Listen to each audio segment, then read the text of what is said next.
Hello, friends. It has been a really long time since I've uploaded on this channel. I think it's been over a year, and every time I upload here, I'm like, I'm gonna upload once a week, and I did for like 2 months last year, but I got really busy. This year was a massive year, obviously. I traveled for 3 months, and that meant so much prep. I just did not have time to do anything on this channel, but I really want to actually post here more often in the new year because I have so many ideas, and I thought that this would be a fun way to reintroduce the channel and come back.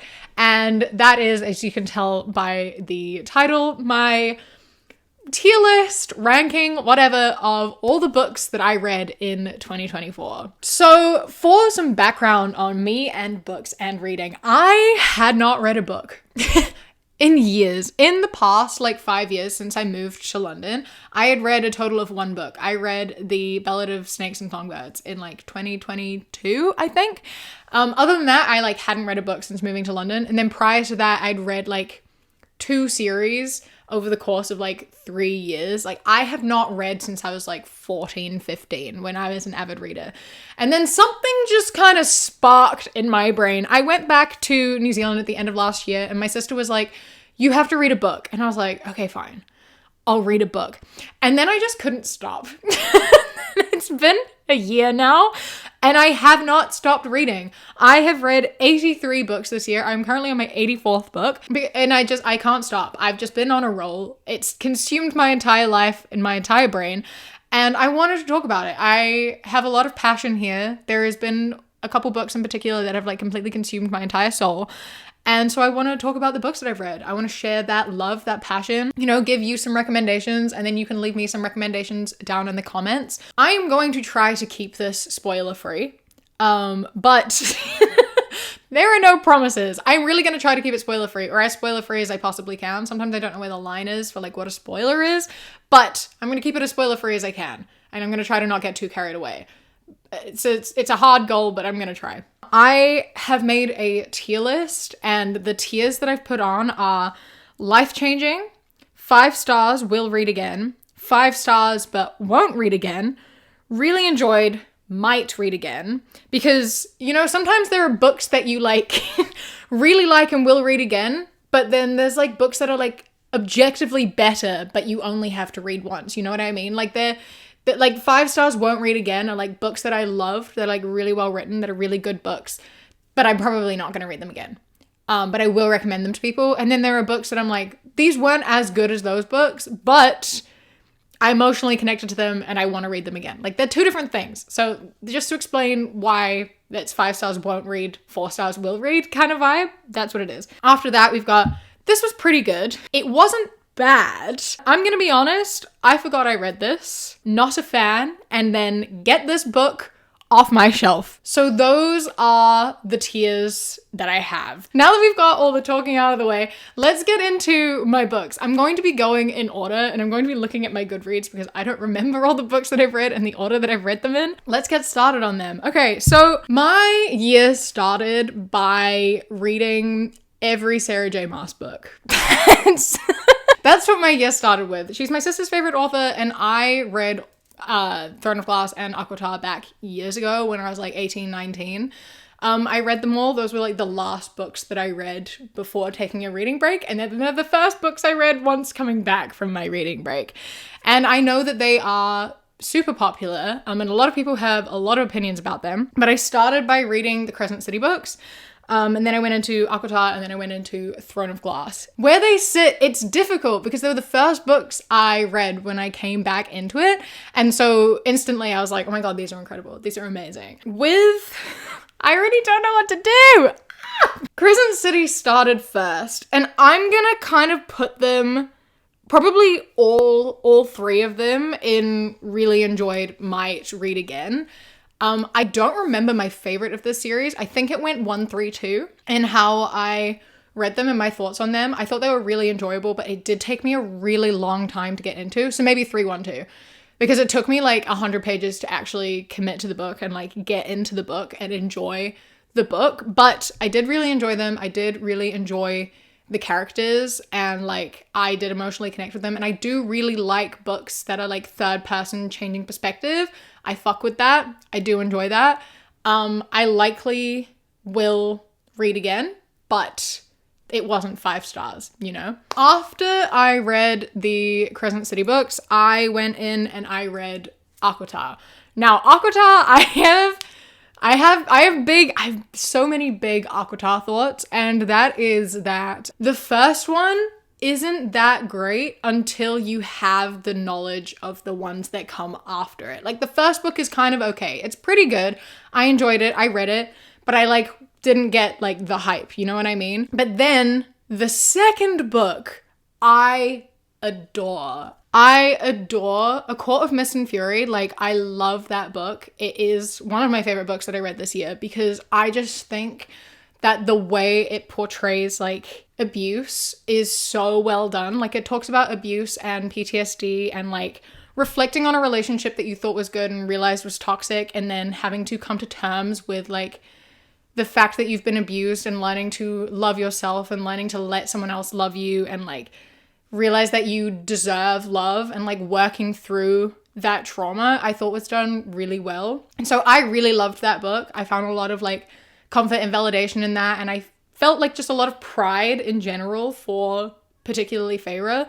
So I loved Aquamarth. I'm gonna put Aquatar at really enjoyed, might read again, considering it's a series, and 5 stars will read again is Aquamarth for sure. And then after that we have Aquawar, which was A Court of Wings and Ruin. The third Aquatar book I enjoyed less than the second. I found it a bit long. I found it dragged on a little bit. It was a bit slower in the middle. I'm gonna put that again with Aquatar, down with really enjoyed, might read again.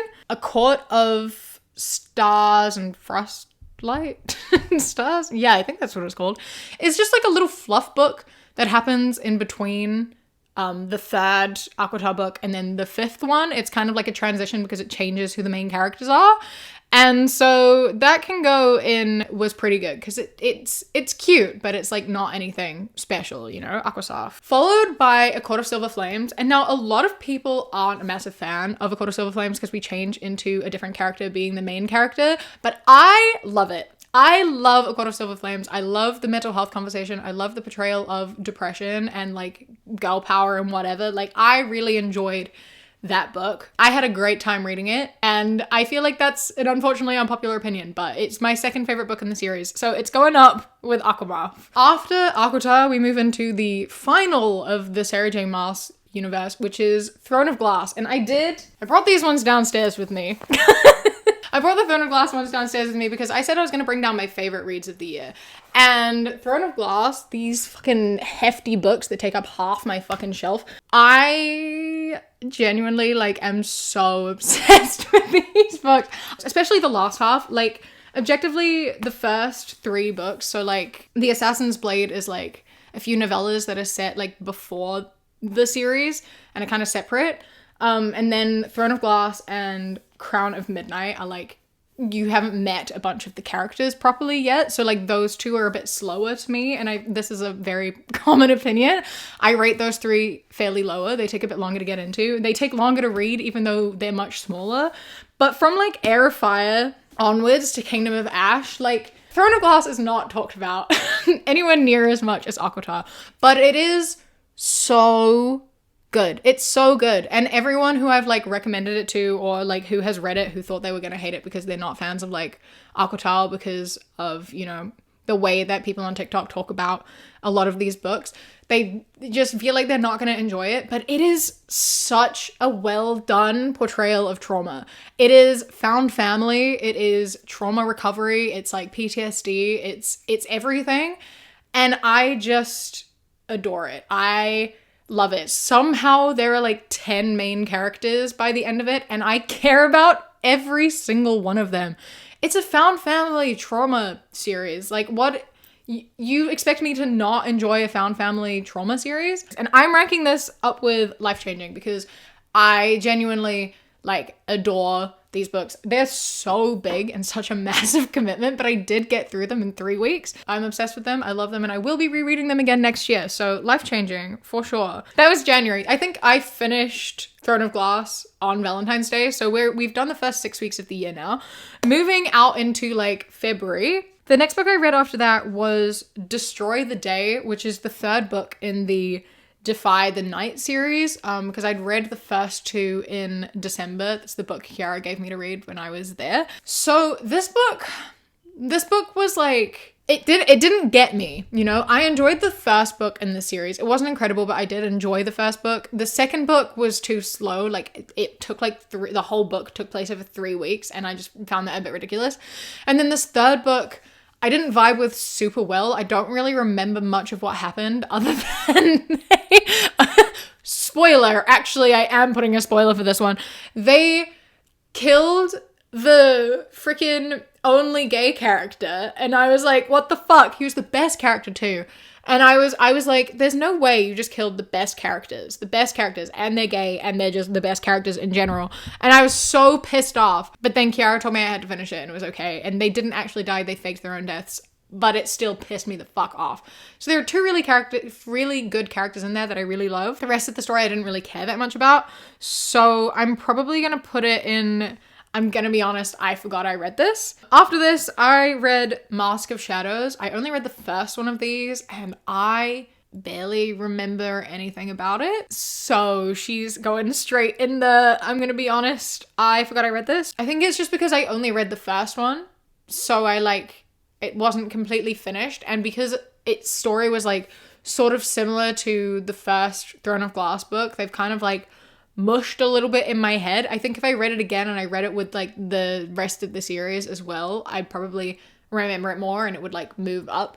But because it was so long ago and I didn't finish the series, my brain kind of like forgot about it because it was unfinished, and it's just something that my brain does, I think. The House in the Cerulean Sea.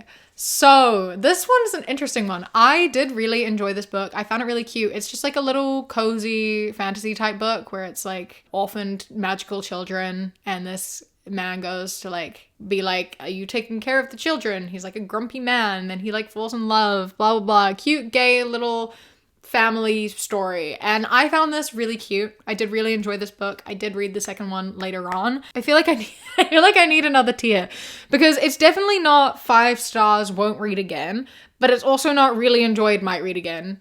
I think it's more just like really enjoyed, won't read again. You know, like I really liked it, but it was better than pretty good, I think. After this one, we move into The Night Circus. Now, The Night Circus was interesting. It was confusing.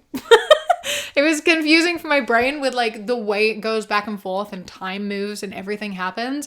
I don't remember everything that took place in this book because I have a terrible memory, but I do remember really enjoying it, and I found it really interesting the way that this story was told and everything that happened and the way that it ended and the way it tied up. Like, I found it really, really cool and really interesting, and there's like a reason why it's so popular, you know? So I had a really good time reading this.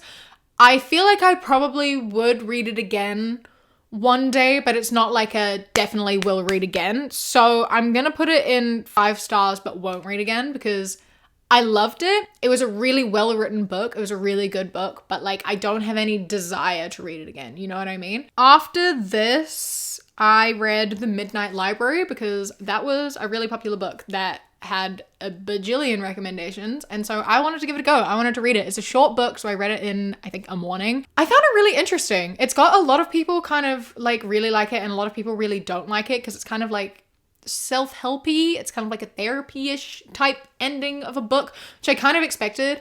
I'm again gonna give spoilers for this one just because I really need to rant about what happened in this book. I really liked it. I like where we ended up. I knew where it was going to end up. We all knew where it was going to end, and it is kind of a therapy-ish type, like, be thankful for the life that you have, blah, blah, blah. But sometimes that's nice to read, you know? But the concept pissed me off a little bit, okay? Because basically what happens is that she attempts suicide, right?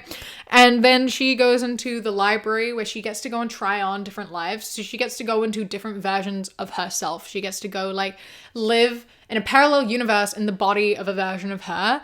And then if she doesn't like it, or like when it goes wrong, she like comes back and realizes that like, oh no, that life isn't good either, or whatever. But it pissed me off because like if she enjoyed one of the lives, she could have stayed there. She could have taken over that body, and like basically everything goes wrong in all of them because, you know, no life is perfect. Everyone, no matter how successful they look on the outside, like they're still struggling. Everyone has their problems. But then she found one that she really liked and she stayed for a while, and like you're kind of like, is she gonna take over this life? And it pisses me off because like that's killing someone. That's what happened to the person whose body she's taking over right now. Are they still trapped in there? Are they now in the Midnight Library trying on someone else's body? Like, what's going on? What has happened? Like, you are not her. You cannot take that person's body. That's murder. That's killing someone. It bothered me so much. I felt so sorry because in this life she had like kids and a husband, and I'm like, they don't know who you are. These are strangers. You're a stranger to them. You are not their mother. You are not his wife. Like, you can't just be in here taking over someone's life. That's not okay. And it pissed me off. So I'm putting it in, this was pretty good. After this, here we move into the juicy stuff here. After this, my partner decided to give me their favorite series. They decided to trust me with this piece of their heart, called All for the Game. And so I read these books next, and oh boy, did they completely change my entire life. They consumed me beyond anything. I have them down here with me. So it's The Foxhole Court, The Raven King, and The King's Men. And these are special covers that I paid money for. The original are like just really basic covers because they're like self-published. And words cannot explain to you the amount these books have just like genuinely changed my life. I think the way I can best describe this is that I read these for the first time at the beginning of March. I'm currently filming earlier than I meant to because I'm going away for the week, because I'm going out of London to go to Sheffield to get tattoos for these books. They just consumed me. It's become so much of my life. I have like a Twitter account dedicated to it. Please don't go looking for it. It's everything. It's everything. I have since read them 3 more times. I've read the series 3 times. Well, I've read the series 4 times this year. I talk about them literally every single day.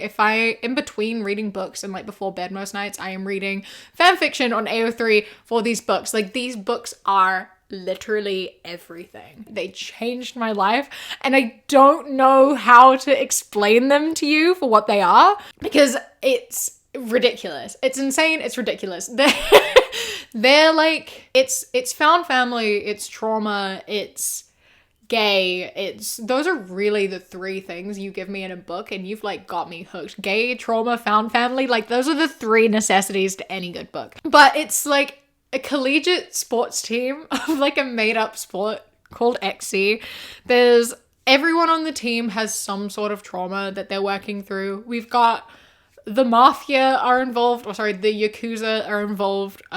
We've got like just horrible violent pasts and histories, and we've got a lot of like working through things and found family and falling in love, and like some of the best like talk of, I don't want to spoil anything, but some of my favorite relationship moments ever are in these series. Like, the communication of like boundaries, the level of understanding, the level of respect that comes from these like very violent people. It's just beautiful.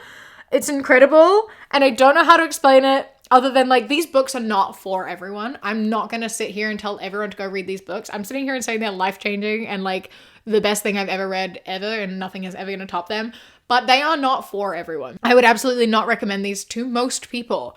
A lot of my audience though, absolutely. But they're everything to me. And I can't talk about them without spoiling them completely, because I will just tell you the entire plot of them, and I don't want to spoil these books for you. So I'm just going to say that, yeah, these books are life-changing. I obviously have spent money on these like covers. I also they did like special edition hardcover ones with like rainbow crate, and I bought those, and they're fucking beautiful. I have an entire corner of my room by my reading chair where it's just art of these books. I'm in like 4 different Patreons for these books, and I get like postcards, and I'll buy art. I have so many keychains and bags, and I have a t-shirt. Like, these are everything. They're everything. So I feel like they even belong in a tier above the life-changing. They belong in their own tier of just like, this is everything to me. They have consumed my entire life and my entire being. That is what All for the Game is, to me. So, so before I completely go off the rails and talk about All for the Game for too long, because I will do that. I absolutely can and will do that. But we're circling back around to it in a minute, so don't you worry. After that, I read The 10,000 Doors of January. And that was a really cool book. That was really beautiful. I really enjoyed this book, but it's basically this like girl called January, and she finds a bunch of doors, and you go through these doors and you're in like different worlds when you go through these doors. And I thought like something that was so cool about this book is that she has a book, and throughout the book she is reading the book for comfort. And so you get to read the book that she's reading, and it's like all tied in at the end, and it all comes together. And I just think it's really cool. The way that it was written was so cool. I thought it was so beautiful, and just like, I loved it. It was a brilliant book. I had a great time reading it, and I highly recommend reading it. I'm going to put it under 5 stars, but won't read again, because it's another one of those where it's like, it's written beautifully. It's a beautiful story. I will recommend it to people, but I like don't think I need to read it again. I think it had its impact. After that, I read Under the Whispering Door, which is another TJ Klune book. House in the Cerulean Sea was also a TJ Klune book. This one is also one. It's another gay book, because TJ Klune only writes gay books. And it's like these people who, you know, you like die and you go to a tea shop, and he's like the ferryman who helps them like cross over. And then there's this one man who dies, and he stays at the tea shop for longer, and they form a connection, whatever, you know? I thought this was really beautiful. I had a really nice time reading it. I thought it was really sweet. I really do enjoy a cozy book every now and then. I recommend it to my mom, and my mom is now obsessed with most TJ Klune books. She loved this book. If you like cozy gay hug type books, this is perfect for you. I'm going to put it with House in the Cerulean Sea, which is really enjoyed, won't read again. After this, I read All for the Game again. Keeping in mind, it had been 2 weeks. Like, I'm on Book Marie right now. It had been like exactly 2 weeks since I finished it the first time around. And I decided I needed to reread it again, because the 4th book in the series, which is also like it's like a spin-off series, that was coming out on the 13th of April. And it's now currently like the end of March. And I was like, I need to reread these because I can't stop thinking about them. So that's what I did. I reread All for the Game. And by the time I finished it, because I read them so fast, I read like each book in 2 days. I had like a week until The Sunshine Court came out. So I didn't read anything for that week. Instead, I spent the week reading fic of my favorite couple in the series. And I could not stop. I spent hours and hours and hours reading it, like 6 hours a day. My eyes really hurt from looking at my phone screen that much. But that's what consumed my time that week. Like 24 hours on AO3 reading All for the Game. And then The Sunshine Court came out. And this book.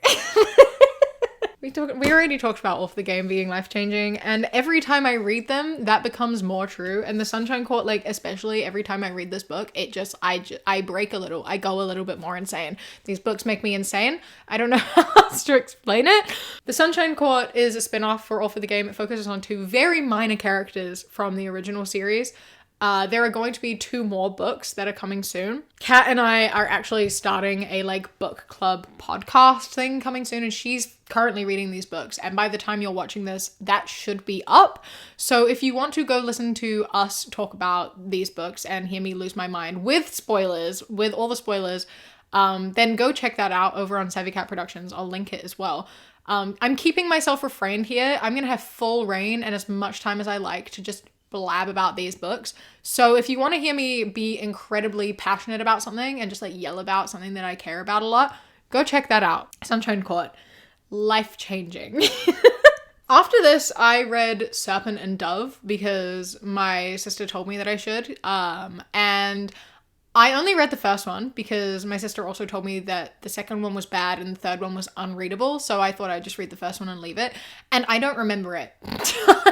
I don't remember it at all. I remember it being it was such an easy to read book. It's like a witch and a witch hunter. And you can already sort of tell where that's going. I don't really remember much about it. I remember it was fun to read. But I'm definitely gonna put it on. I'm gonna be honest, I forgot that I read this. And then after this, I move on to another series that my sister told me to read, which was The Prison Healer. And these books were pretty good. I don't remember what happened in each individual book. Like I kind of do, but I like also kind of don't. I don't remember the second one very well, but they were pretty good. I quite enjoyed these books. It's like a girl who has like spent her entire life in like a horrific prison, and she is a healer and she heals people in prison, and then she like, you know, falls in love, gets out, stuff happens, royalty, war, etc. You know, the classic sort of fantasy romance type book. It's one of those. It's a romantasy type book. And I quite enjoyed these. I can't remember which one I enjoyed the most or like the order of it, so I'm just going to rank it as a series in itself. I'm going to say this was pretty good, which I think fits with Aquasaf, The Midnight Library. Yeah, I'll say that, The Prison Healer. After this, I like how many times I say after this, but what else can I say? Next? Moving on? I don't know. Next, we move on to the Library Trilogy. Now, only 2 of these are out, so I read the first 2. The Book That Wouldn't Burn and The Book That Broke the World. And these do have separate ratings, so I'm going to talk about them separately. The Book That Wouldn't Burn is incredible. It is such a phenomenal book. I loved it. It was so interesting. The way it was told and everything that you found out as you went along. Oh my God, the political commentary was so good. I want to talk about it. I'm going to get Kat to read it after the 3rd one comes out, and I'm going to make us make a podcast about it. So if you want to hear it with all the spoilers, that'll come sometime next year. This book, like, I want to talk about it, but I don't want to give spoilers because I want you to read it and I want you to find out all the things that I found out as I read it. Fantastic. It's so good, and I highly recommend this book. It was fantastic. One of my favorite reads of the year, for sure. Out of all the ones that I've mentioned, other than Throne of Glass and All for the Game, it's easily my favorite. Would I say life-changing? No, I'm going to put it in 5 stars. We'll read again because it was good. And I am going to reread it. Before the next one comes out, I am going to reread these books. The second one, The Book That Broke the World, was less good. I didn't enjoy it as much as the first one. I feel like it sort of, you know, they told a lot of the story they wanted to. Like all of the shocking like political stuff and that commentary was sort of like over, so I didn't really find I connected with it as much. And also there's like this weird, I can't remember if you find out at the end of the first book or if you find out at the beginning of this book, but there's like this weird moral conversation that exists that like fucks with your head so bad. That's the thing with this book as well. The first book too. They fuck with your head. It fucks with your head. That first book, like, I don't know what to say other than this time travel. And time travel always fucks with your head, but it's like next level time travel. It fucks with you. It's about a library and people who are trapped in a library their entire lives and trying to get out. And then a girl who is a librarian. And there's like time differences and their paths cross over and they go back and forth between times and it hurts your head, but it's brilliant. And then there's this weird sort of moral conversation that I don't know if they were intending to have, but I definitely had. That again, I'm not going to spoil, but it was really odd. It's really weird. And the second book just kind of wasn't as good as the first book. So I'm going to put the second book as really enjoyed, might read again, just because I am going to read it again because I'm going to reread the trilogy. After this one, we moved on to The Once and the Future Witches, which is by the same author as who wrote The $10,000 of January. And this book is also incredible. It is a beautiful book. It is about 3 sisters during like the witchcraft trials in like the 1800s, and you get a different perspective. So you have it's triple POV, which I love. I've already said I love third person like changing perspective. Like that's my favorite thing ever. You've got 3 sisters in this time. One of them is like pregnant. One of them is a lesbian, and so I feel like it's really cool to have this conversation of like not only is she a lesbian, but she is a woman who is like dating a woman of color. And during this time, that's obviously a whole big thing. And so this book it was beautiful. It was a really, really cool book. And I really enjoyed the conversation. I just really enjoyed reading a book about women. So I highly recommend this book as well. Lesbians and Witchcraft. I don't know what more you could want in a book, you know? I'm going to rate this as 5 stars. Will read again, I think. After this, This is gonna be controversial. I'm about to have some controversial opinions, especially based off of some comments I've received and some book recommendations I have received in the past. People are gonna be upset with me for this one. The next thing I read was the Arc of Scythe trilogy. Oh, now, the first book. Okay, the first book was promising. I really enjoyed the first book. I really enjoyed the premise.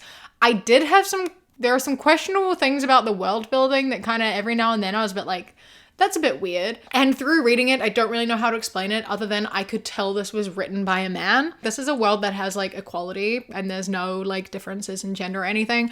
But at one point he's literally like, and even the girls trained with the boys. And I'm like, isn't that implied in the fact that this is an equal society? I'm confused. And also something I found really, really funny is that this is a society where there's like no poverty, everything is perfect, it's all equal, but you still have to pay for healthcare. I was so confused by that. People like jump off buildings for funsies because you're immortal and you splat, you die, and they bring you back to life. It's like they can't let you die. It's impossible. Like they'll just bring you back to life. And the first time you get brought back to life, it's free. But after that, you have to pay for it. And if you don't want to pay more, you go to like a lower level hospital. And then if you pay more, you go to like a nicer hospital. And I'm like, that's not eliminating class. This book started by saying that there was no more class. Everyone was equal.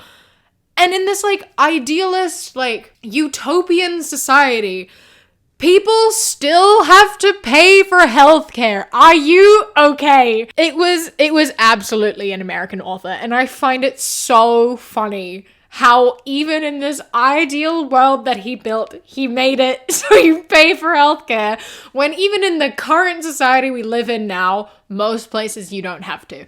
And that was funny to me. I quite enjoyed the first book. I thought it was really promising. I will give it really enjoyed. No, I'm not gonna give it really. It's not up there with Aquatar and Aquawar. I'll put it with this was pretty good. The second Scythe book started to lose me a little bit. I honestly don't remember what happened in this book. I remember very little other than the parts that made no sense to me and that pissed me off. And that was the unsavories. What the fuck was that about? I do not understand the unsavories. The entire world exists with like, there's no governments or anything. So everything is run by this AI called the Thunderhead. So I didn't actually explain the premise of this. In Scythe, basically, you're immortal except for this group of people called Scythes. They kill people. And they have to kill a specific number of people every month to fill like a quota to keep population down. And like there's no crime or anything. And if you are a criminal, you're someone who has like anxiety or like something that is like fucking up your life, they change your brain chemicals to make it so that you're okay, which I fuck with. If someone could come in and like just put something in my brain that makes me not depressed or anxious anymore, I would be here for that. It also works for like aggressive crime. So they don't have any aggressive criminals because people have like, they've modified that genetic kind of thing. They've modified that gene, but there are still people who want to commit crimes. And when you are someone who wants to commit crimes, you aren't allowed to talk to the Thunderhead, which is the AI that rules the world because there is no politicians, because all the politicians were killed. And so now AI runs the entire world. And I didn't understand the unsavories. I didn't get it. That made no sense to me. I thought it was stupid. And I don't think it was explained very well. And maybe I'm dumb, but the other people I know who've read this book said the same thing. So I don't think I'm alone in that. I didn't like it. I rated it 3 stars, I think. So I'm going to put it in, it wasn't bad. And then we have the final book of this trilogy. That's not even true, actually. There is a 4th book. I just didn't read it. The final book of the trilogy, the 4th one is like a spin-off-y type thing, is called The Toll. This is the only book that is going to be going in the get this book off my shelf tier. I didn't dislike any other book I read this year. I haven't read a book that I didn't like. I haven't read a book that was hard for me to finish. I have at least somewhat enjoyed every book I have read. This book, I hated this book. I rated it 2 stars after I finished, and then I went back a few months later and changed it down to a 1 star because of how much this book pissed me the fuck off. I've already established they kind of lost me a bit on the world building. I haven't even gone into it. There's so many things that just don't add up or don't make sense to me. The first 200 pages of this book are so slow. I hate the way it's told. I hate the storytelling. I felt like it was being overly explained to me. I felt like it could have been done in better ways. The bouncing back and forth between time felt so unnecessary. I read it. I stopped reading. It's the first time I gave up on a book. I put this book down for like a week and then just read a really long fanfic instead. I just gave up on it and I was like, I'll come back to this later. I haven't done that with another book all year. It's just not happened. Put it down for a week. Finally pick it up again. I get back into it and I enjoyed the middle of this book. I did enjoy the middle of this book. However, the ending, what the fuck was that? Why? It just cancelled out everything. It was so stupid. I am going to spoil this because I want to save all of you time in not reading this. So if you do want to invest your time in this book, go for it. But skip this part because I'm about to tell you the ending. They were worried about overpopulation because for some fucking reason in this world of immortals, people are still popping out babies like nothing. People, like, you age and then you reverse your age. So people are like 20 and having kids, and then they kick their kids out on the street, and then they get older, then they reverse back and they go back to 20 and they have more kids. People are having more kids than ever. So the population is increasing exponentially. And this already is so fucking stupid because, like, no one in an immortal world, no one is having this many kids. I need to stop actually because we're gonna do a podcast on this too. And if we don't, I'm gonna make my own book about my own video about this. This video is not here for me to just rant about Scythe. Anyways, I'm actually not gonna spoil the ending of this video. I'm gonna shut the fuck up and I'm gonna make a whole video dedicated to this because I need to rant about it. Ultimately, the ending was ridiculous. It was fucking stupid. The problem was solved through like disease, which is fucking ridiculous. They made rocket ships and sent people into space for no fucking reason. And it was just a waste of time. It was just a waste of everybody's time. And I had a bad time. I didn't like it. Nope. Yeah, a lot of people really like these books. I read it because everyone was like, it's like the next Hunger Games. These are fantastic. We should turn these into a movie. They should be the next like teen dystopian. No, don't do that. Please don't. I feel like they'd make a better TV show than a movie. And you have to change like everything about the final one and then maybe it'll be okay. After this, I needed a bit of a change of pace. I needed to sort of cleanse from these books because otherwise I like had to read something. I finished the book and immediately picked up a new one because I'm like, if I don't read something right now, I'm giving up on reading. I thought this was going to be the thing that did it for me. So I picked up Wilder Girls because that is a small book and it's a completely different sort of vibe. It's like a young adult horror, like young adult sapphic horror. And I was like, perfect. That's so different to what I just read. And it was really good. I enjoyed it. I think it needed an extra like 10 pages at the end because I want to know what happened next. But ultimately, I had a good time. It was a good book. I enjoyed it. It wasn't like fantastic or anything. I'm just going to say this was pretty good. After this, guess what I did?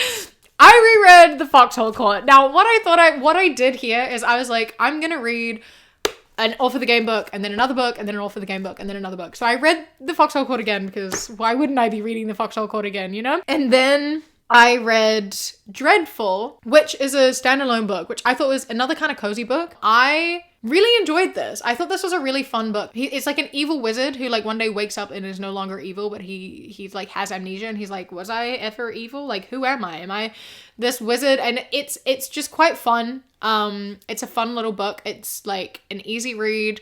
I had a really good time. The ending was like really surprised me. I was really happy with the ending. I was really afraid it was gonna go into like a sort of like romancy type ending, and I really wasn't keen for that. I didn't like the idea of that at all, but it didn't, and I was really happy with it. I was so happy with the ending because it's not where I thought it was gonna go, and I mean that in like the absolute best way. I'm gonna put this at really enjoyed, won't read again, because I did have a great time, but I don't see myself reading it again. I'm not gonna reach for it, you know? After that, I read The Raven King, and then I was going to read another book, but once I read The Raven King, I can't leave it. I can't read another book. I have to read The Kingsman. So after that, I read The Kingsman again, because of course I did. But I didn't read The Sunshine Court. This time, I went and I read Yellowface, because Yellowface was really talked about. It was like a massive book. Everyone was talking about it, and I wanted to know what the big deal was. So I also read Yellowface, and I thought it was pretty good.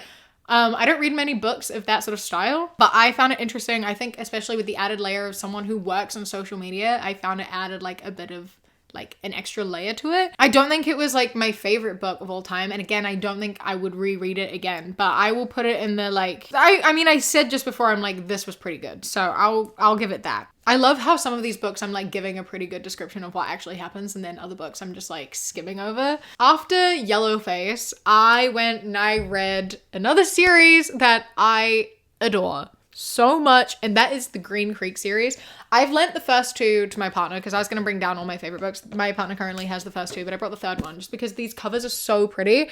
The fourth one hasn't been released in physical form yet, or it was, but they like unreleased them to change all the covers, and they're releasing them all 6 months apart, which is weird. So I have the last two on Kindle. But this series, I don't know what it is about it. I like cannot tell you, but it's so emotional. The way the series is written just like literally makes me cry. I was reading the first book and just like having to hold back tears the entire time. I would just cry at random points. Like, it's so beautifully written and it's so emotional. It just like pulled it out of me. I always say like I don't really know how to explain it, but it's written in a similar way to like All for the Game is, and how it sort of I don't know how to explain it, but they share a massive fan base, and I completely understand why that is. It just made me really emotional. Now the first book, the first book. This is just because, you know, you're going to read this, you have to know. And you do find out pretty quickly early on because it says on the back who he falls in love with. But the age gap thing in the first book is so off-putting because the two main characters in the first book meet when the main character is 17 and the love interest is 10. And obviously, screaming red flags. Oh my god, what the fuck? Like, they're really cute. They're best friends because, you know, this kid forms an attachment to him. And main character Ox is like, he gets bullied and he has a hard time fitting in and he doesn't have any friends. So the two of them form like an inseparable bond, and it's like a lovely friendship. Oh, also this is werewolves. I should probably mention this is a werewolf book. And I'm not usually into werewolf books, but these ones really got me. And then at some point, like, I thought that like they were gonna move away because it says on the back they like go away for 3 years. I thought that they were gonna move away and they were gonna come back, and Joe, the love interest, was gonna come back and he was gonna be an adult. No, that is not what happened. One day when Joe is 17, Ox, who's like, how many years older? Like 24 something, like looks at him and is like, oh, wow, he's actually really hot. And it like changes. And now they're like kind of courting each other. And I'm like, stop. Stop it. Stop it. Oh my God. Things happen. Then Joe goes away for 3 years and then they come back and they like start forming the relationship, and I can't back it. I can't get behind it. It's one of those things where it's like, it's fiction, obviously. And so like, I keep trying to be like putting it out of my mind. I'm like, just don't mention it. I'm going to pretend it doesn't happen because I really like the characters. I really like the story. I love everything about this book. But they keep reminding me, he keeps being like, I just keep seeing this like 10-year-old boy. I'm like, stop, stop. Don't be in a relationship with someone you are viewing as a 10-year-old boy. I hate it. It made me uncomfortable. I didn't like it. That part of the book, absolutely could do without. I loved everything else about it. And I would have really appreciated this book more if he didn't constantly remind me of their age and how the relationship started. Other than that, fantastic book. Because of that, I put that book slightly lower. I don't really know where to rank it, to be honest. Because it is like 5 stars, will read again, but it's like kind of one lower, but also it's not 5 stars, won't read again. I don't really know where it sits. It kind of hovers. The second book, however, Raven Song, I fucking adore. I love that book. The thing I love about this series and the thing that made it so good is that each book focuses on a different character. So the first book was Ox and Joe, and then the second book is 2 different characters, the third book is 2 different characters, and the fourth book is 2 different characters. And I love the characters in the second book. I love their story. I love everything about them. I adored it. I had such a good time. These books are so beautiful. I love the way they're written. The found family, they're gay as fuck. Like, everyone is gay. The only problem is there's not enough women. It's like so man heavy. But it's beautiful. And I found myself laughing at myself so much because it's so werewolfy. There's so much like alpha and beta and omega, that sort of shit. And I'm not usually into that shit. It's not something that appeals to me. But I found myself so invested and I had to keep laughing at myself for being so invested in it. But it was great. I had a good time. I loved that second book. The third book also, like, I think I expected more from it. I didn't enjoy it as much as I did the second book, but I still had a good time. And then the fourth book, I love the fourth book. The fourth book, Brother Song, is one of my favorite books that I've read all year. Easily, I don't know, would I put it in life-changing? Possibly, honestly, I plan to reread these books soon. My partner is reading them right now, which had me being like, well, now I want to reread them. I need to reread them right now. I need to wait. I was going to wait until the fourth one comes out in a physical copy because I've already pre-ordered it, and then I'm going to do a reread. But I love these books. I will say definitely 5 stars, will read again. I feel like they kind of sit above all the books in there, but they're not like quite life-changing. They're kind of in the middle-ish. And I'm just going to put the whole series there, I think, just because I feel like I need them as a whole, even though I kind of view them on different levels. I don't really know. My 4th book was my favorite, though. It goes 4, 2, 3, 1, I think is how I rate them. They're really emotional. They're really beautiful. I cried so much. I highly recommend reading these books. Now that you have the context of the first one and know that I'm not endorsing that, it pissed me off as well. After this, I read the Sunshine Court again. This was my second Sunshine Court read, right? Third? Second. This is my second Sunshine Court read. So, and she slaps. I love the Sunshine Court. I adore it. Every time I read it, I love her more. I want to die and be buried with the Sunshine Court. After this one, we move into, I read Can't Spell Tea Without Treason, which is another cozy, it's like a cozy lesbian fantasy book, which I thought was really cute. It's not my favorite cozy book I read this year. I don't really remember much of what happened. It was cute, it was fun, but I wasn't like super invested. There's a sequel coming out, but I'm not like in a hurry to get it. I will read it, but it's like not high on my priority list. So I'm gonna put it with, this was pretty good. The Raven Cycle. Okay, we're up to August. Okay, I know everything from now because then I went on holiday and then we're now. So, have the Raven Cycle and the Dreamers Trilogy. This was my entirety of August was dedicated to this series and this spin-off. And I can't separate the books out in my head. I always think there's only 3 books and then I'm reminded that there's 4 books. And these books are like really, really popular in the All for the Game community. Like the reason I read them is because I am on All for the Game Twitter. I see so much about the Raven Cycle that I was like, I have to read these books because I've already seen so many spoilers and I need to know what's going on and why everyone loves them. So yeah, I don't remember what happened in each individual Raven Cycle book. So I'm going to sort of rate them as a sort of whole. I think there are books that I preferred more than others, but I don't remember where one ends and one starts because I kind of just picked them up and went through them and I like stopped and started on like the same day. I didn't even separate them by a day or anything. So I don't know. I really enjoyed the Raven Cycle. I don't think I loved it as much as a lot of people in the fandom space I'm in did. I definitely didn't love them. I wouldn't put them anywhere like on my All for the Game ranking. I don't care for them as much as I do other series that I read. Like I definitely put them below All for the Game, Throne of Glass and Green Creek. But I did really enjoy them. So they're gonna be really enjoyed, might read again. It's not 5 stars, will read again, but I did enjoy them and I think I most definitely will read them again because I did enjoy them. I did get invested in the characters. I do enjoy art of them. Like I understand why people love these so much. It is another like found family type story and I enjoy the fandom space for it. I am like mildly involved in it. Like I interact with it and I'll tweet about it occasionally. I will probably read them again, but they're not my favorites, you know? And then after this was the Dreamers Trilogy, which is a spin-off to the Raven Cycle, which I also really enjoyed, but in a different way. I don't really know how to explain it. I don't know if I enjoyed them more or less. I enjoyed them differently. I'm less inclined to read them again, but I am going to put them on the same tier. I think I enjoyed parts of it better, but I would be less likely to read them again. But I feel like knowing me, if I do read the Raven Cycle again, I'm probably also going to read the Dreamers Trilogy again, but not necessarily. Thus, they might be read again, whereas Raven Cycle, I'm most likely going to read them again. After that, I left for my trip to South America and had to buy a ton of books on Kindle because I was not traveling with books. One of those being the Mistborn trilogy because my sister really enjoyed those and she really wanted me to read them. She's like, I need to talk to someone about these books. I need you to read them. So I bought the Mistborn trilogy books. I don't remember entirely again like what happened in which book. I thought that I could, but I like kind of can't. I thought these were really good though. I really enjoyed these books. The problem with them was that there weren't enough women, and I think that there was no reason for there to not be many women. There was like one woman in like the whole series. There was like a couple side character women that came in later. The protagonist is a woman, but like there's no other woman. Everyone is men. I feel like these would have been greatly improved if they just like, or they literally could have just switched some characters to being women and it would have been fine. But they were all heterosexual men, and that pissed me off. There's no need for that.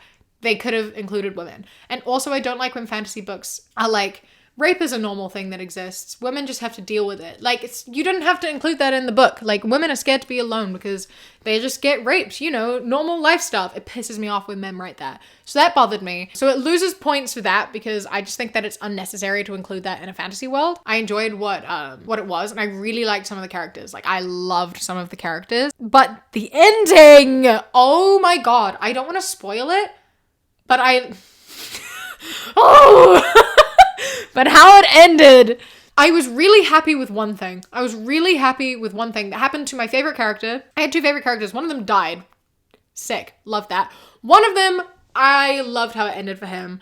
And then the other things about the ending I really did not like and I did not enjoy. I'm not going to spoil it. Go read it and then comment your thoughts below on how you thought the series ended. But because of all of these things, I'm going to do, again, probably really enjoyed Won't Read Again. Because I think that it was above like Scythe and Wilder Girls and things. Like, I really enjoyed it more than those, I think. After this, we move into the next one of my absolute just obsessions, brain rot for the year, and that is these books. As you can see, I'm currently rereading one of them. This is Angels Before Man. So this is the Angels trilogy. The final book has not come out yet, but we have Angels Before Man, and Angels and Man, and look how beautiful these covers are. Look how stunning these covers are. These books are everything. These books are everything. Obviously, I'm rereading them now. The first time I read them was September. It's now December. And these books. These are another one that they're also now Kat's favorite books. So we are going to be doing a podcast about these later as well. But like, they are queer Bible retellings. So the first book is a queer retelling of like the fall of Lucifer. And the second one is the flood. Now, I know nothing about the Bible. I've never read the Bible. I don't know any Bible stories. So I went into these completely blind. Whereas like Kat knows Bible stories, so like had a bit more information and had more like inside knowledge and was knowing more things that were going on than me. And a lot of people will as well, because the author is a trans man who has religious trauma. And so that plays a big part in it. But basically, none of the angels have gender. They all do refer to each other as like he, him, and brother, because those are like angel words. But they don't actually have any gender. But it's just, I don't really know how to explain these books other than just like screaming. The way I'd kind of describe them is just, I want to like remove all of my organs and replace them with the pages of these books. Like, I don't know how to describe how much I am obsessed with these books. Like, I adore these books. I love, the writing style is beautiful. The characters are stunning. The story, it's just everything about it is like, it's everything. It's everything. I love them. I cannot recommend these books enough. There are a lot of trigger warnings at the beginning of them, content warnings. So like, make sure you read those before you read the books, because there's a lot of themes of like abuse, especially in Angels Before Man. The way they portray God, because God is the number one villain, obviously. And the way they portray him as an abuser and the way that they portray like Lucifer as an abuse victim is so beautifully done. It's incredible. The way they show like grooming and abuse and everything. Oh, it's fucking stunning, and it's heartbreaking, and it makes you feel so many big emotions. So I highly recommend these books. Characters kind of change in this book. This book is like all Lucifer, and then this book you change about a bunch of characters, but you mainly have Azazel and Semyaza, and then you get some Lucifer and things as well. I mean, they're just... Next up, we have The Captive Prince. And now this, I feel like, is controversial in terms of topic, and I feel like my viewers are going to go one way or the other with how they feel about these books. These books are really popular with people who enjoy All for the Game. Like, the fandom crossover between, like, All for the Game, The Raven Cycle, Angels Trilogy, Green Creek, and Captive Prince. Like, they're all kind of read by the same people because it's all, like, queer found family trauma. So it's not if you've read one, you've read the others, but like if you've read one, you've read at least like one or two of the others. Like it's kind of, they're all interconnected. We share a similar sort of fandom space. And I see so much Captive Prince art on my timeline. And I see so much conversation that I was like, I have to read these because I need to know what everyone's talking about. Even though I read the premise and I really didn't like the premise, I don't like what it says on the back of the book. I was like, this doesn't sound like a good time. I'm not here for it. I don't vibe. But I needed to know why everyone was so obsessed with them. Because it's basically about like sex slavery and like a sex slave And there's a romance story. So, you know, I wasn't super into the idea of it. And I completely get reading the back and being like, why would you read that? I get it. I do. And the first book, like many, I wasn't a fan of the first book. I really was not keen on the first book. I think especially because I have like knowledge of characters that I am meant to go on to like and support. And I read it and like there's a lot of like graphic like sexual assault and stuff that happens in that book, and I was like, I don't know what's going on here. I'm not really here for all of this, but I'm gonna stick with it because I like aspects of it and I know these are meant to be good and I know they're meant to get better, and I'm curious to know why everyone reads them and why everyone talks about them. And so I'm gonna put the first book with, I almost want to say it wasn't bad, but I think if I read it a second time with the context and knowledge of all the others, I would enjoy it more. And here's the thing, is I'm putting it down here and it's like one of my lowest ranked books, but I will read it again because of the rest of the series and because of how much I am like mildly involved in the fandom experience. And again, I think reading it again with the context of the second and third books, it would move up. However, from my first time reading it, once I finished it with no further context, that's where I would put it. So the second book, I don't remember, I can't separate them in my head. Again, I'm struggling with it, but the second book I did enjoy much more. I really did like the second book. I'm going to put it in this was pretty good. And then the third book, King's Rising, will be really enjoyed, might read again. They made me care about characters that I didn't think I was going to care about. I got really invested in the story. I read it quite quickly. I really enjoyed it. I had a good time and it really added like more context. I think the further along in the book you go, the more context you get. And I think it really helped me understand the characters. It was one of those ones where you have to like kind of keep reading to kind of get to the point. So I really did end up enjoying this book. I will read them again because I would like to read them with all the additional context. And I understand why people do care about them so much. And I understand why they have become such a big thing within fandoms. There's a whole big conversation around it. They're very controversial. I like places where there is a fandom, you know, automatically, like if there is a fandom to be involved in, it automatically like improves my experience. And so like these books get put up and I'm more likely to read them when there is a fandom space I can be involved in, and like conversations that are had and like ways that I can extend my enjoyment of the book outside of the actual book itself. So it automatically just gets points for providing that for me. And since I see so much art for it, I automatically enjoy the books more, you know? Next up, I read Somewhere Beyond the Sea, which is the sequel to The House in the Cerulean Sea, which I read way back at the beginning. So we're going to circle back around. I really liked this book. I thought it was really cute. These books are cute. The House in the Cerulean Sea books, they're really cute. I had a good time. I don't think it was as good as the first one, personally, because I think that the end was a bit like pandery in a way, but I did really enjoy it. I might put it with This Was Pretty Good. After that, we have This Is How You Lose the Time War, and this book I read because it's incredibly popular. Like, everyone was talking about it this year. I saw it everywhere. They were reading it in Heartstopper. I was like, I need to read this book. I need to know what it's about. It's really short. I was like, I could read this in a day. It's like 220 pages. It took me 4 days to read. Granted, I was on holiday and like really busy, but I like had a 2-hour plane ride. I barely read it. I found it hard to get through. Like, it was beautifully written. Do not get me wrong. This book was beautiful. But I didn't really vibe with it as much as I wish that I did. Like, it's a queer sci-fi, fantasy, romancy type time travel book. I don't really even know how to explain what this book is, but it was beautifully written, but it just like didn't keep my attention very well. But I understand that like some people would love this. I understand how this is like some people's 5-star. It's just not my 5-star. So I'm putting this also with It Was Pretty Good. It's so funny because on Goodreads, I rate most things 4 stars. Like if I enjoy it, it's 4 stars. But on here, it kind of seems like I'm giving them all 3. So I should really go through and like change things down to a 3. Because I'm not calling this the 4-star. This is absolutely more what a 3 is. Or I would say it's like a 3.5. And I typically like round up, you know? These are all lower than I thought they would be, which is interesting. After that, I read Icarus. And this is going in the same tier. This is also going in the This Was Pretty Good tier of like, I enjoyed it. I thought it was really good. It's another queer trauma type book. I thought it was pretty good, but there was some pacing issues that I found with it that I found really interesting. Like a few things that happened that I was like, I don't know how we got here. It doesn't make sense that we got here so quickly. Like, how did we get from point A to point B like this? That really threw me. Overall, I really did enjoy this book. I had a good time reading it. And I don't think I wouldn't tell you not to read it. I'd be like, oh, have you read this book? Oh, you should try it. But I'm not going to be like, you have to read Icarus, you know? After this, oh, I've almost finished. Oh my god, I've been here forever. I read Iron Widow because everyone has been talking about Iron Widow. I have been told by people to read Iron Widow since before I started reading again. So like for the past couple years, everyone's been telling me to read Iron Widow. It's one of my partner's favorite books as well. So that really aided in that. I finally bought it on my Kindle and decided I was going to read it.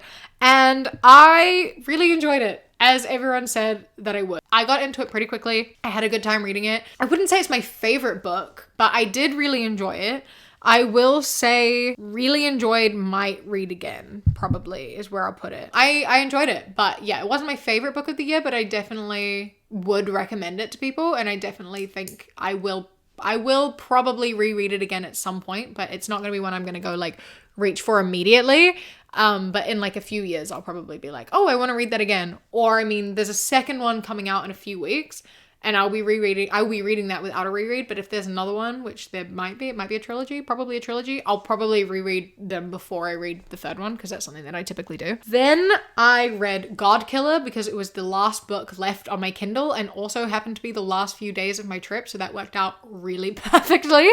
And Godkiller was really good. I really enjoyed Godkiller. I thought that it was such an interesting concept of like, there are gods for everything. There's like literally anything you can think of, there's a god for it.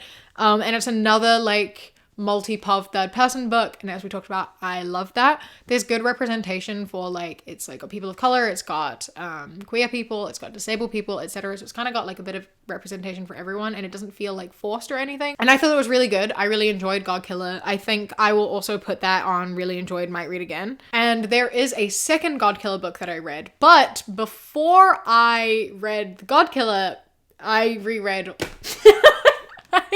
All for the Game for the fourth time because I'd just gotten back from my trip and I needed something to help ground me back home and I needed a comfort thing.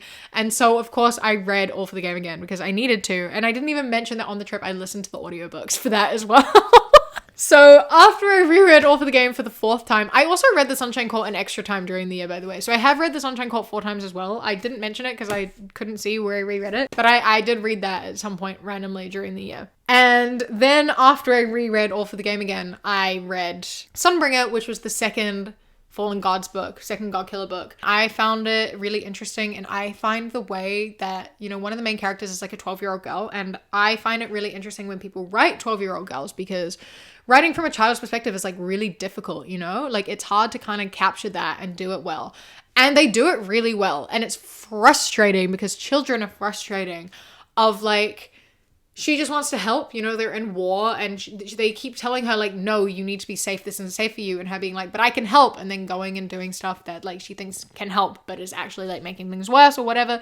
And it's like frustrating because like you understand her and you empathize with her. And so do the other characters in the book. And you see this like child doing things that is like not safe and is like causing damage. And these adults who are like, have to like empathize with her and try to explain to her why that's not okay. And like it's interesting to watch and it's nice to see like adults not get mad at her even though she's done things that are like causing harm because they understand that she's a kid. And I find that like healing in a way, you know what I mean, of like having that understanding for being a child. And ultimately I really enjoyed this book. So I'm also I think gonna put it on really enjoyed, might read again. They can both go together. I felt like they sat very similarly with each other. And then after that I started a series called The Chronicles of Alice, which is like a horror retelling of Alice in Wonderland. And I've only read the first book so far. I kind of went up and down with where I sat with it because there's a lot of talk of like rape and murder and things like that in this book. There's a lot of like sex trafficking and sex slavery and that sort of stuff, which is really fucked up. But it is a horror, which makes it like more enjoyable in the sense that I know they're talking about how horrific it is that these things exist. You know what I mean? It's like the fact that there's so much of this and its purpose is just to be like, this is horrific. This is a horrible thing that exists. I think is good, you know? And I found like things I enjoyed about it is just like how quickly problems are solved. Like, we don't fuck around. We don't waste time. We're not going in here and having a like push and pull with abusers. We're just going in and we're killing rapists. And I'm here for it. I was disappointed with the climax of the book. I think that it pulled it down a bit for me. Like, the climax was it was quite anticlimactic. And I think that was a bit of a letdown. I think they could have done something more with the climax. Like, it was a letdown there. There's a lot of conversation about like mental health and things. And I think that is a bit nuanced and people might have different opinions to it.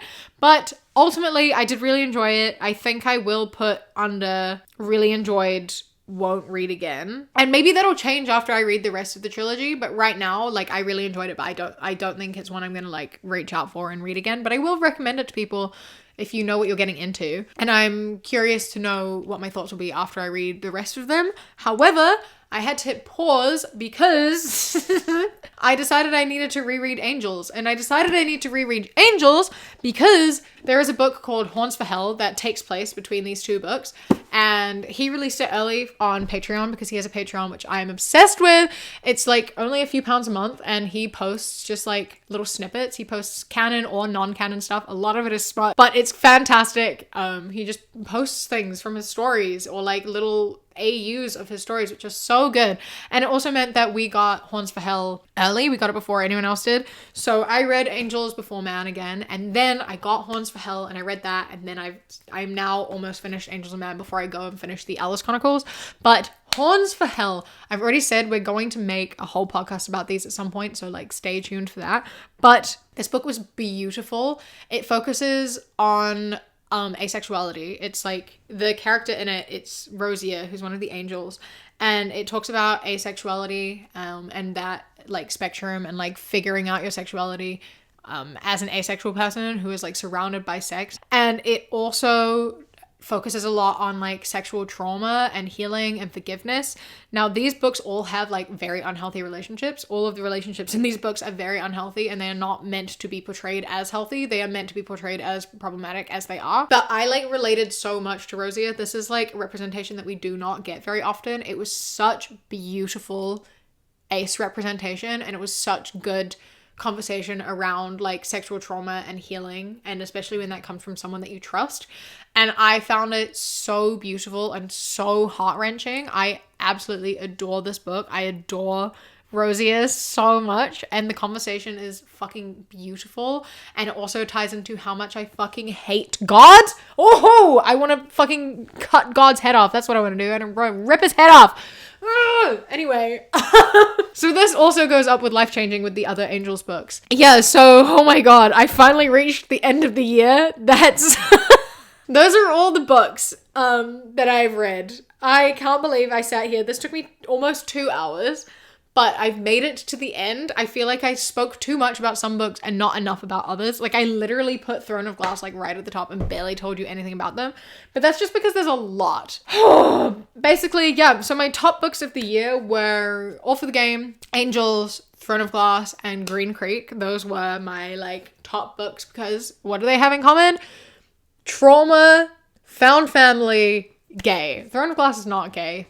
There are a couple like queer coded characters, but it's not queer. She's the exception for being up there. Ultimately, a great year. Please let me know your thoughts on these books that I've shared. Please let me know some recommendations of books that you want to read in the future. I'm curious to know.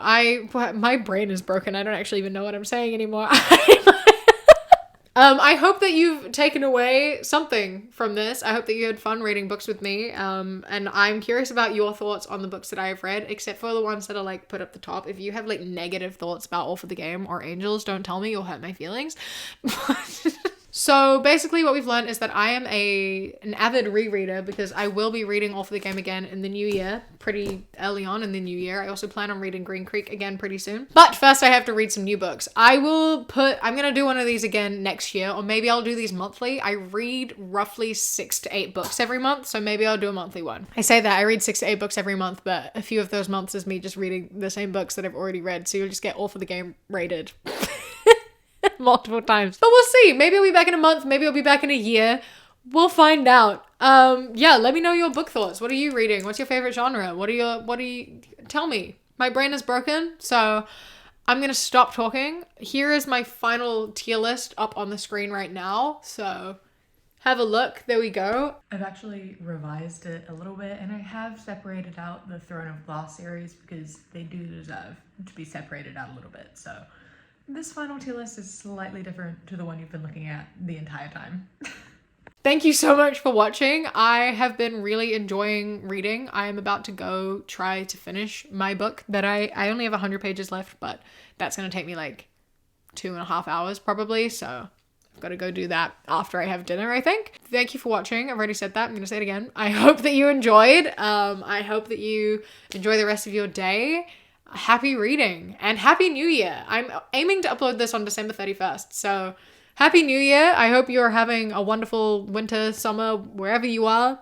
And that you have a wonderful start to your year. Here's to more books. Bye.